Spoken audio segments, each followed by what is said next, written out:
Perkenalkan, nama saya Nofis Mentungu. Saya mahasiswa PPG Angkatan 2 di Universitas Nusa Cendana. Saat ini saya sedang melakukan uji kinerja di SMP Negeri 5 Mania. Terima kasih.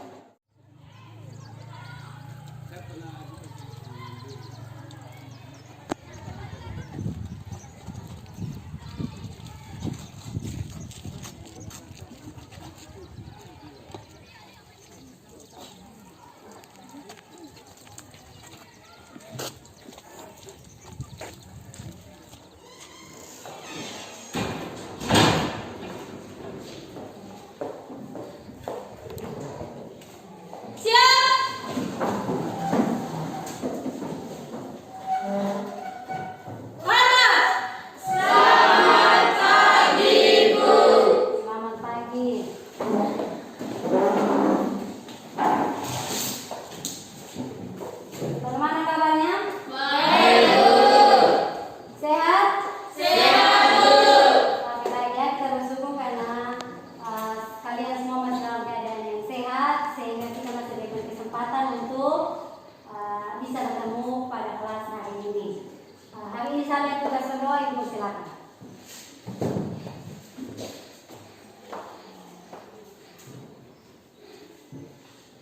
Mari kita berdoa. Bapa kami yang di surga, terima kasih karena Engkau telah menjaga kami dari rumah kami masing-masing, perjalanan hingga tiba di sekolah dan selamat. Bapa, sekarang kami akan mulai pelajaran kami. Mari Bapa memberkati kami dari awal pertengahan hingga akhirnya dengan baik. Dalam nama Tuhan Yesus kami berdoa, amin. Oke, terima kasih, Dwi. Oke, sebelum kita lanjut, sudah siap hari ini untuk belajar? Sudah. Semua peralatan sudah siap, buku cetakannya sudah ada? Sudah, Bu. Oke, jangan ada yang mengantuk, oke? Iya, Bu. Ibu absen dulu.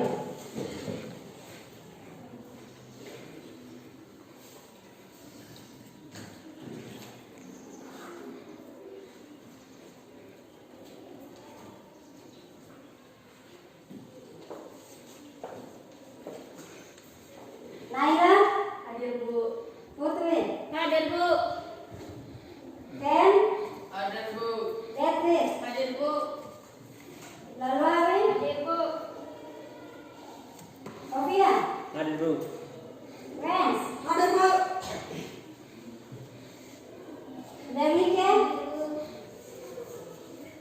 Bud, Hadir, Bu. Martina, Hadir, Bu. oke, baik sudah ya, semuanya hadir ya.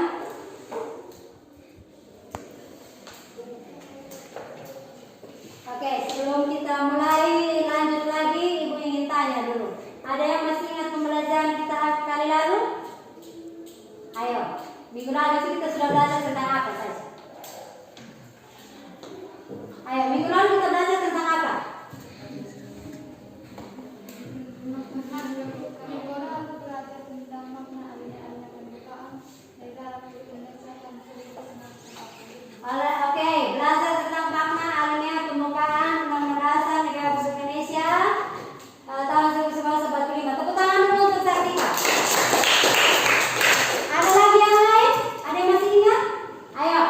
Minggu lalu kita sudah belajar tentang hubungan antara pembukaan UUD 1945 dengan proklamasi. Oke, hubungan antara pembukaan dengan proklamasi. Tepuk tangan untuk Putri. Masih ada? Masih ada, Pak? Minggu lalu kita sudah belajar tentang makna pembukaan Undang-Undang Dasar 1945. Oke, makna pembukaan Undang-Undang Dasar 1945. Tepuk tangan untuk Ken. Jadi berharap semuanya masih mengingat kita punya materi kali lalu karena masih ada kaitannya atau kelanjutannya pada hari ini. Jadi jangan karena sudah berlalu jadi dia akan sudah lewat, tapi harus diingat kembali, harus dibaca kembali supaya ingat saat pada pembelajaran berikutnya sebelum kita lanjut pasti akan ditanya masih ingat tidak pembelajaran yang hari lalu, karena semuanya masih ingat dan semuanya masih baik ya, bagus, ingatannya masih bagus. Nah, hari ini tuh kita kedudukan dan fungsi daripada Undang-Undang Dasar Negara Republik Indonesia tahun 1945. Sebelum lanjut di situ, Ibu ingin tahu dulu, pernah tidak dalam kehidupan kalian atau dalam keluarga ada ketika kalian melakukan sesuatu, terus bapak atau mama bilang jangan buat itu karena begini dan begini. Ada tidak? Ada. Coba satu orang kasih ibu contoh di rumah sana, aturan apa yang memang selalu berlaku di kalian punya rumah. Untuk contohnya kalau di ibu punya rumah, kalau anak sekolah tidak boleh nonton TV lewat dari jam 9 malam. Nah, coba kasih ibu salah satu contoh. Jangan keluar malam. Oke, jangan keluar malam. Ada lagi? Satu saja kok. Jangan begadang. Tidak boleh begadang kalau anak sekolah. Apa lagi? Ayo, apa lagi? Atau tidak ada aturan yang lain punya rumah? Ada, Bu. Kalau di Neda punya rumah apa? Bapak bilang tidak boleh apa? Ayo. Kata-kata kasar. Oke, tidak boleh berkata-kata kasar. Nah, contoh-contoh seperti itu merupakan aturan yang berlaku di dalam lingkungan keluarga. Jadi masing-masing keluarga itu memiliki aturannya tersendiri. Di punya rumah juga seperti itu, punya aturan tersendiri yang wajib dilaksanakan oleh semua anggota keluarga. Begitu juga dengan kalian. Nah, berkaitan dengan kita punya materi hari ini, karena kita bicara tentang Undang-Undang Dasar. Nah, contoh kecil tadi itu merupakan salah satu contoh yang aturan yang berlaku dalam lingkungan keluarga atau lingkungan organisasi yang paling kecil. Di sekolah juga ada aturan, toh? Ada, Bu. Salah satunya tidak boleh datang Terlambat. Oke, sekarang sebelum lanjut, Ibu akan kasih tunjuk apa yang menjadi tujuan pembelajaran kita hari ini.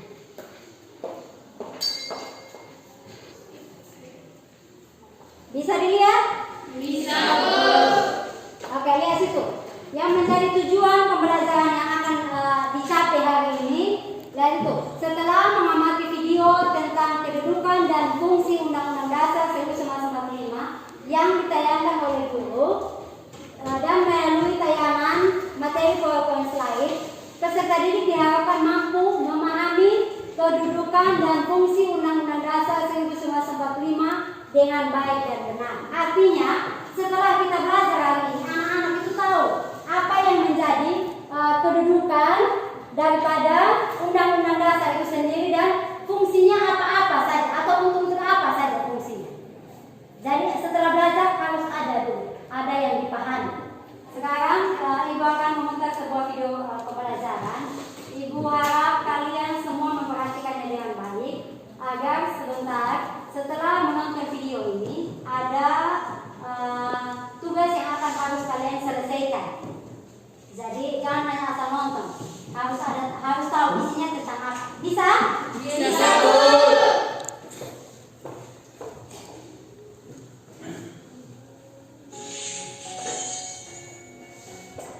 Yang pertama kita akan membahas kedudukan UUD 1945. Sebagai pendasar, UUD 1945 merupakan sumber hukum tertinggi dalam keseluruhan hukum di Indonesia setelah Pancasila. Karena Pancasila merupakan sumber hukum dan selalu sumber hukum di Indonesia.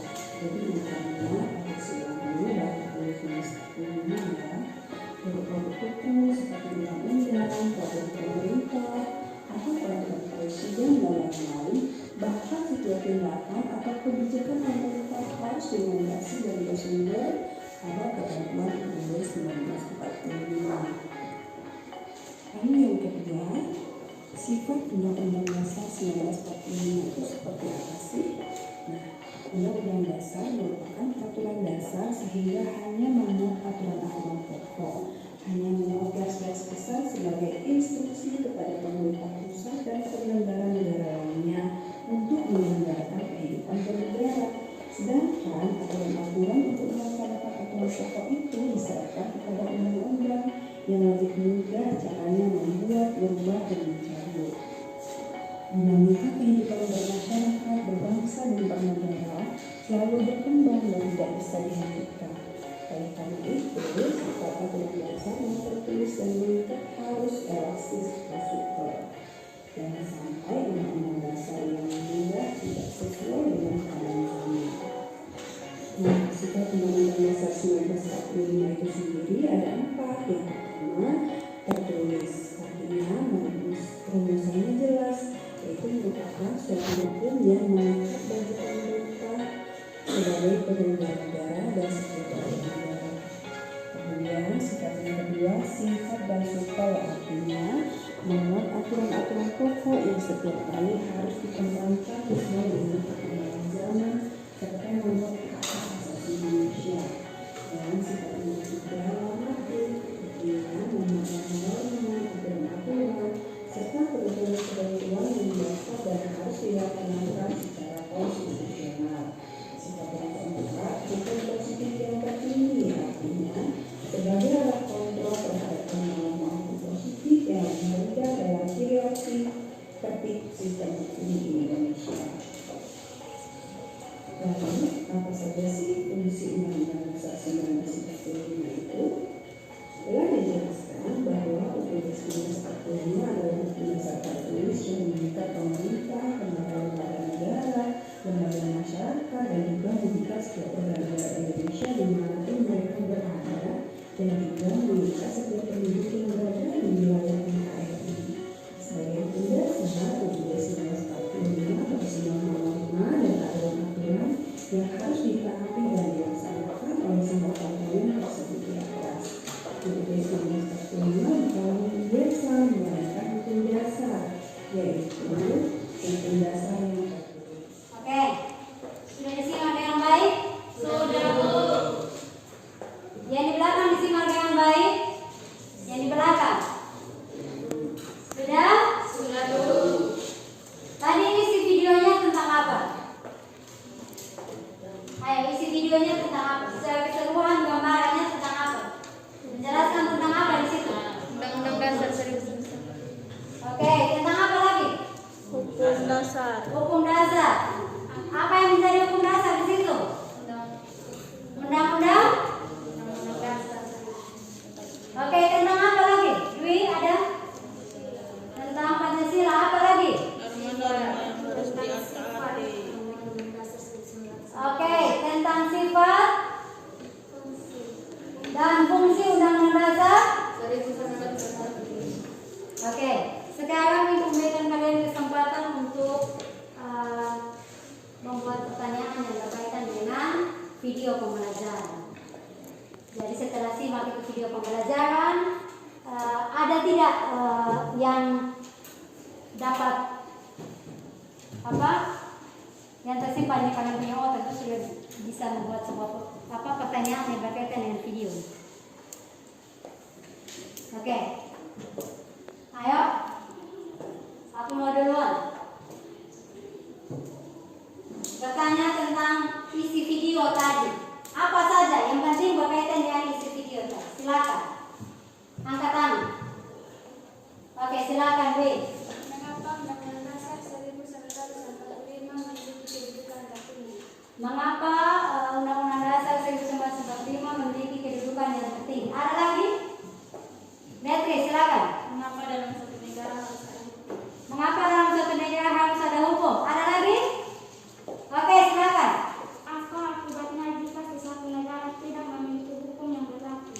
Apa akibatnya bagi suatu negara jika tidak ada hukum yang berlaku? Oke, semua pertanyaan ini akan dijawab pada saat kalian mengerjakan LKPD ini, lembaran kerja itu.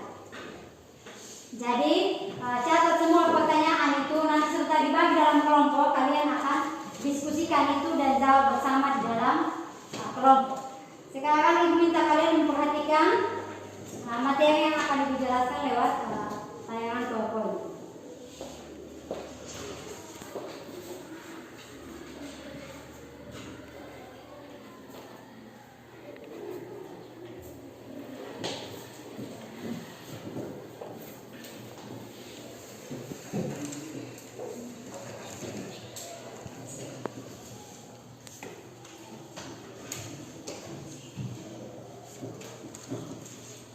Yang di belakang bisa dilihat?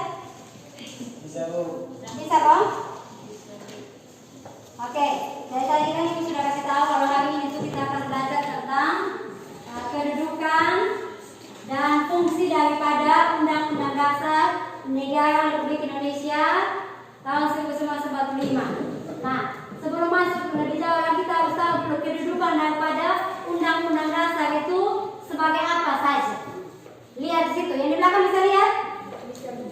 Yang pertama, kedudukan Undang-Undang Dasar sebagai hukum dasar. Artinya apa di situ? Lihat, hukum dasar adalah aturan dasar, aturan-aturan dasar yang dipakai sebagai landasan dasar dan sumber bagi berlakunya seluruh hukum atau peraturan perundang-undangan dalam penyelenggaraan pemerintahan dalam suatu negara. Terus yang kedua, sebagai hukum dasar, Undang-Undang Dasar 1945 merupakan sumber hukum yang tertinggi daripada seluruh sumber hukum yang ada di Indonesia. Jadi Undang-Undang Dasar Negara Republik Indonesia tahun 1945 itu merupakan sumber hukum yang tertinggi. Yang kedua, sebagai norma hukum. Nah, jadi tadi yang pertama sebagai hukum dasar, yang kedua sekarang sebagai norma hukum. Artinya apa sih sebagai norma hukum? Undang-Undang Dasar 1945 mempunyai sifat yang mengikat, baik bagi setiap warga negara, penduduk, pemerintah, bahkan sampai pada lembaga masyarakat maupun lembaga negara. Jadi artinya di situ apa? Norma hukum itu bukan hanya mengatur tentang kita saja, atau bukan mengatur rakyat, atau bukan mengatur warga negara saja, tetapi pemerintah, presiden pun diatur di dalam hukum atau undang-undang yang berlaku itu sendiri. Ada pertanyaan dari slide ini? Kalau tidak ada, supaya lanjut. Jelas kok? Jelas. Oke. Masuk di poin yang kedua. Sifat dan fungsi daripada Undang-Undang Dasar Republik Indonesia tahun 1945. Lihat situ. Sifat daripada Undang-Undang Dasar. Yang pertama di situ berdasarkan bentuk. Jadi dari sifat itu dibagi lagi. Yang pertama berdasarkan bentuk. Yang kedua berdasarkan kriteria. Berdasarkan bentuk dibagi lagi atas dua. Yang pertama apa di situ? Konstitusi tertulis. Yang kedua apa? Konstitusi Tidak tertulis. Konstitusi yang tertulis itu contohnya apa? Pancasila. Contohnya Undang-Undang Dasar 1945. Yang tadi kalian sebut sebagai hukum dasar itu, yang kalian sebut tadi sebagai sumber hukum tertinggi itu contoh daripada apa? Undang-Undang Dasar yang sifatnya tertulis. Kalau yang tidak tertulis, pidato Presiden. setiap tanggal 16 Agustus. Jadi satu hari sebelum kita merayakan kemerdekaan setiap tahun, tanggal 16 itu pasti ada pidato presiden. Itu dijadikan sebagai hasilnya atau keputusan yang diambil di dalam situ dijadikan sebagai aturan yang tidak tertulis atau biasa disebut atau kita kenal dengan istilah konvensi. Oke, lanjut. Yang berikut fungsi daripada Undang-Undang Dasar. Jadi kalau kita sudah bicara tentang sifat, sekarang kita lanjut di fungsi. Yang pertama sebagai alat kontrol. Tahu tuh kalau bilang alat kontrol? Jadi yang mengontrol, mengatur batasannya sampai di mana. Mana yang boleh dibuat, mana yang tidak boleh dibuat. Terus yang sebagai pengatur. Ya tadi ya contoh kalau dalam lingkungan keluarga ada aturan, orang tua biasa buat aturan, mama bilang tidak boleh melakukan ini, atau papa bilang ini tidak boleh begini. Itu aturan dalam keluarga. Di sekolah pun ada aturan, tidak boleh datang terlambat, baik guru ataupun siswa atau peserta didik tidak boleh datang terlambat. Nah, di lingkungan yang paling besar atau organisasi yang besar seperti negara pun tidak ada aturan yang berlaku, yang sifatnya atau fungsinya sebagai pengatur. Jadi mengatur supaya tahu, pemerintah juga tahu kalau ini saya melakukan ini sesuai tidak dengan aturan. Presiden pun diatur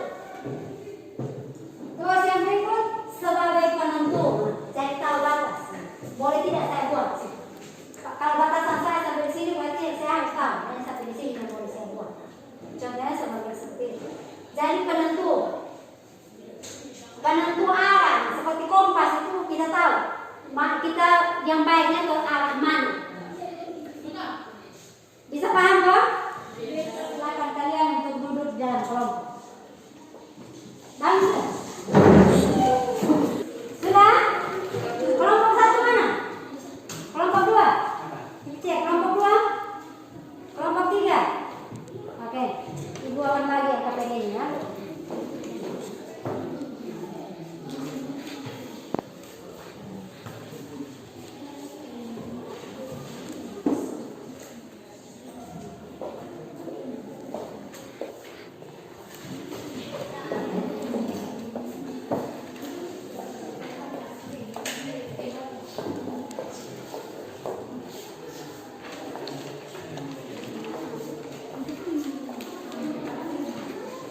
Baca dulu petunjuknya di situ, cara kerjanya bagaimana. Kalau ada yang tidak jelas, boleh tanya di kayak kasih tahu cara kerjanya seperti apa.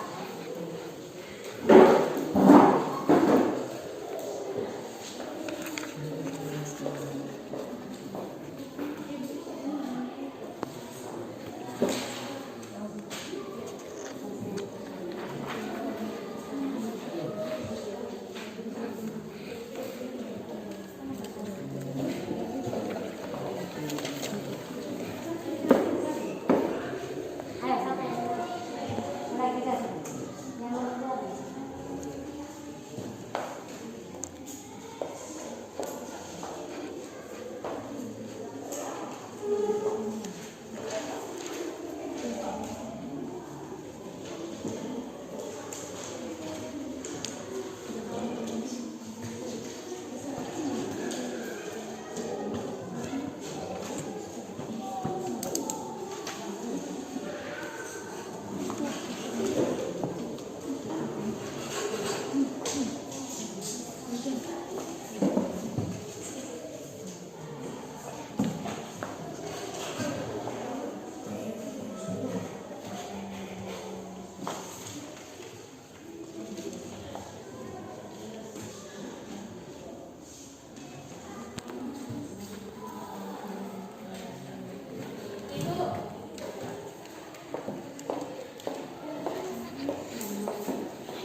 Baca dulu, pahami dulu, setelah itu sambil yang menarik masing-masing.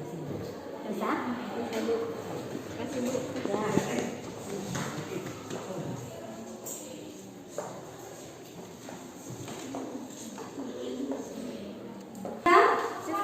Mana yang mau presentasi duluan? Oke, karena mereka yang habis duluan biar punya kelompok yang presentasi duluan. Silakan, satu orang jadi moderator, satu orang yang baca. Jadi 2 orang yang berdiri, silakan. Ayo kamu sudah, satu menjadi moderator. Maskernya nanti dikasih terus, supaya bisa bicara. Silakan, siapa yang moderator? Silakan. Selamat siang teman-teman. Selamat siang, Santika. Kami dari kelompok 1 akan membahas hasil diskusi yang akan dibaca oleh saya Martina. Kembali secara singkat 4 poin pikiran yang ditemukan dalam pembukaan Undang-Undang Dasar 1945. Pokok pikiran pertama yaitu negara melindungi segenap bangsa Indonesia dan seluruh tumpah darah Indonesia dengan berdasar atas persatuan dengan mewujudkan keadilan bagi seluruh rakyat Indonesia. Pokok pikiran kedua yaitu negara hendak mewujudkan keadilan sosial bagi seluruh rakyat Indonesia. Pokok pikiran ketiga yaitu negara yang berkedaulatan rakyat berdasar atas kerakyatan dan permusyawaratan perwakilan. Pokok pikiran keempat yaitu negara berdasarkan atau ketuhanan yang Maha Esa menurut dasar kemanusiaan yang adil dan beradab. Nomor 3, mengapa Undang-Undang Dasar 1945 memiliki kedudukan istimewa dibandingkan Undang-Undang Dasar lainnya yang pernah berlaku di Indonesia? Undang-Undang Dasar tahun 1945 1945 mempunyai kedudukan istimewa dibandingkan dengan peraturan perundang-undang lainnya karena satu undang-undang dibentuk menurut suatu cara istimewa yang berbeda dengan pembentukan undang-undang biasa. 2. Undang-undang dasar dibuat secara istimewa, untuk itu dianggap sesuatu yang luhur. 3. Undang-undang adalah piagam yang menyatakan cita-cita bangsa Indonesia dan merupakan dasar organisasi kenegaraan suatu bangsa. Sekian dan terima kasih. Oke, berikan aplaus untuk kelompok. Sekarang lanjut di kelompoknya Naila, dipersilakan. Selamat siang teman-teman. Selamat siang. Kami dari kelompok Pro akan membacakan hasil kerja kami yang dibaca oleh teman saya Naila. Oke, silakan.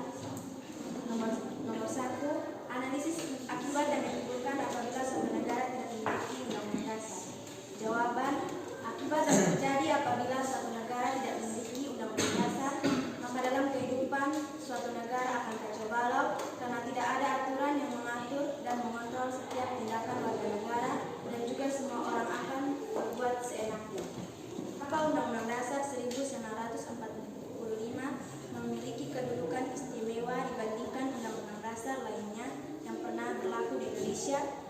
Jawaban, Undang-Undang Negara Republik Indonesia tahun 1945 memiliki kedudukan istimewa dibandingkan undang-undang dasar lainnya karena undang-undang dasar dibuat secara istimewa atau dianggap sesuatu yang luhur. Undang-undang juga adalah piagam yang menyatakan cita-cita bangsa Indonesia yang merupakan dasar organisasi kenegaraan suatu bangsa. Undang-Undang Dasar 1945 merupakan hukum dasar tertulis negara Kesatuan Republik Indonesia dan berfungsi sebagai sumber hukum tertinggi. Sekian dan terima kasih. Berikan aplaus untuk kelompok. Oke, kita lanjut di kelompok 3. Silakan. Siapa yang moderator? Oke, silakan yang moderator. Selamat siang teman-teman. Selamat siang. Saya dari kelompok 3 akan membacakan hasil diskusi kami yang dibacakan oleh teman saya Dwi. Nomor 1, analisis akibat dan menimbul apabila suatu negara tidak memiliki undang-undang dasar. Konstitusi berbagai mengapa undang-undang dasar 1945 memiliki kedudukan istimewa dibandingkan undang-undang dasar lainnya yang pernah berlaku di Indonesia. Undang-undang dasar 1945 memiliki kedudukan dan istimewa dari peraturan perundang-undangan yang lainnya. Hal ini dikarenakan Undang-Undang Dasar 1945 merupakan konstitusi negara Indonesia. Hal ini bermakna bahwa Undang-Undang Dasar 1945 ditempatkan sebagai sumber hukum dan hukum tertinggi dari semua peraturan perundang-undangan yang berlaku. Apa pendapatmu tentang makna yang semua dalam pokok pikiran ketiga, yaitu negara yang berkedaulatan rakyat berdasar atas kerakyatan dan permusyawaratan atau perwakilan. Negara yang berkedaulatan rakyat berdasarkan atas kerakyatan dan permusyawaratan atau perwakilan. Artinya Indonesia adalah negara yang demokrasi berasaskan dari rakyat oleh rakyat untuk rakyat. Sekian dan terima kasih. Berikan aplaus untuk kelompok. Oke, nonton video tadi toh? Sudah mendengarkan penjelasan materi juga toh? Sudah mengerjakan tugas, sudah diskusi dan sudah jawab LKPD, bahkan sudah present. Kita masuk pada kesimpulan pembelajaran. Dari karena semuanya sudah dikerjakan dengan baik, sekarang kita masuk dalam kesimpulan pembelajaran. Hari ini tuh kita sudah belajar tentang apa-apa saja. Oke. Sekarang kita kasih kesempatan kepada kalian, siapa yang mau mencoba menyimpulkan pembelajaran kita hari ini. Silakan. Oke, Martina, siapa lagi? Naila, siapa lagi? Oke, Bang Nike, silakan ini.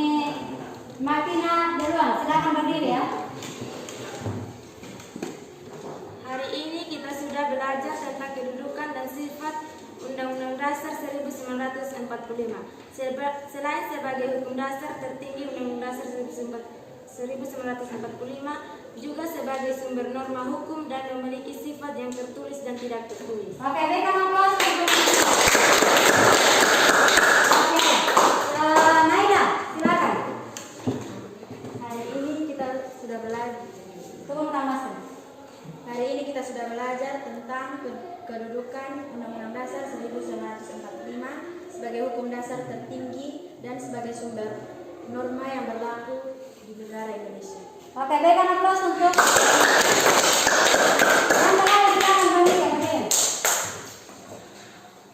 Hari ini kita sudah belajar tentang fungsi Undang-Undang Dasar 1945, yaitu sebagai alat kontrol, alat penentu, dan juga sebagai alat pengatur dalam seluruh aspek kehidupan bernegara.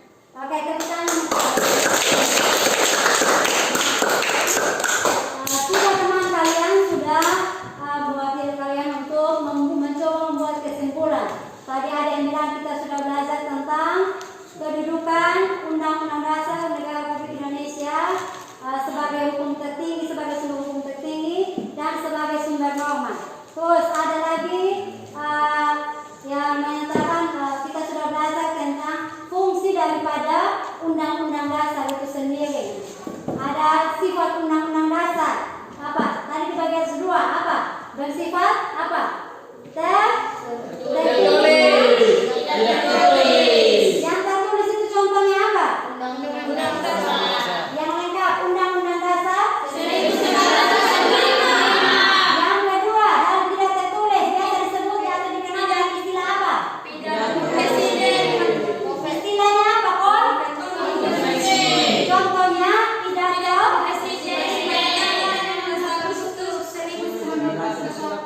pada tanggal 16 Agustus setiap tahun sebelum kita memperingati 17 Agustus itu. Jadi jangan laju. Terus sebagai apa? Sebagai fungsi daripada apa? Undang-Undang Dasar yang pertama sebagai alat apa? Alat kontrol. Yang kedua sebagai alat penentu. Yang ketiga sebagai alat pengatur. Jadi semua itu kita sudah pelajari. Jadi ingat ya, kedudukan daripada Undang-Undang Dasar 1945 itu yang pertama sebagai sumber hukum yang tertinggi. Yang kedua sebagai sumber norma. Terus fungsi daripada Undang-Undang Dasar tadi sebagai alat kontrol, sebagai alat penentu, dan sebagai alat pengatur. Ada pertanyaan? Sudah paham? Sekarang dikasih kalian waktu untuk duduk kembali, tapi karena kita akan mengerjakan soal evaluasi. Siap? Oke. Sekarang tutup bukunya semua. Semua buku ditutup, tidak ada. Yang ada pegang itu cuma buku saja. Semua contekan atau apapun tidak ada. Tidak tutup, balik semua. Sudah? Sekarang ibu bapak kerjakan dengan jujur ya. Jangan tanya jawab. Karena saya pasti akan jawab.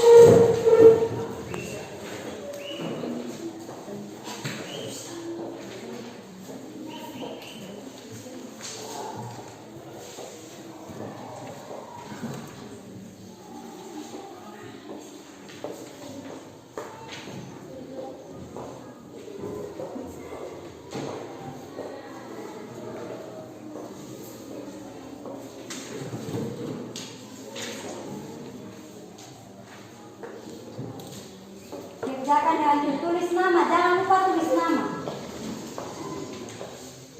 Oke, silakan kerja.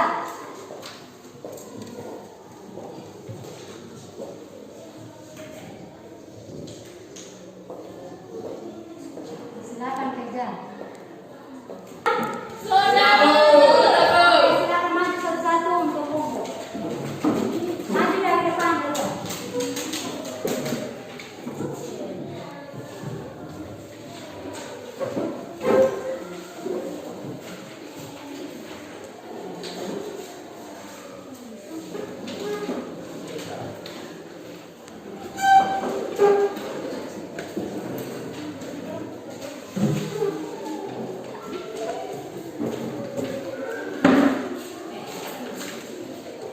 Oke, baik ya. Tadi kalian sudah mengerjakan soal evaluasi. Sekarang diingatkan lagi untuk belajar. Minggu depan itu kita akan masuk pada materi tata urutan perundang-undangan. Jadi minimal kalian belajar. Jadi siap diri baik-baik supaya saat kita mulai pembelajaran minggu depan saat ikutan, jangan diam-diam. Minimal supaya ada sedikit materi yang kalian dapat. Bisa kok? Bisa. Jadi persiapan diri dengan baik supaya minggu depan itu kita belajar lebih bagus lagi dari hari ini. Oke, hari ini siapa-siapa juga berdoa? Doa tutup, silakan. Maju ke depan.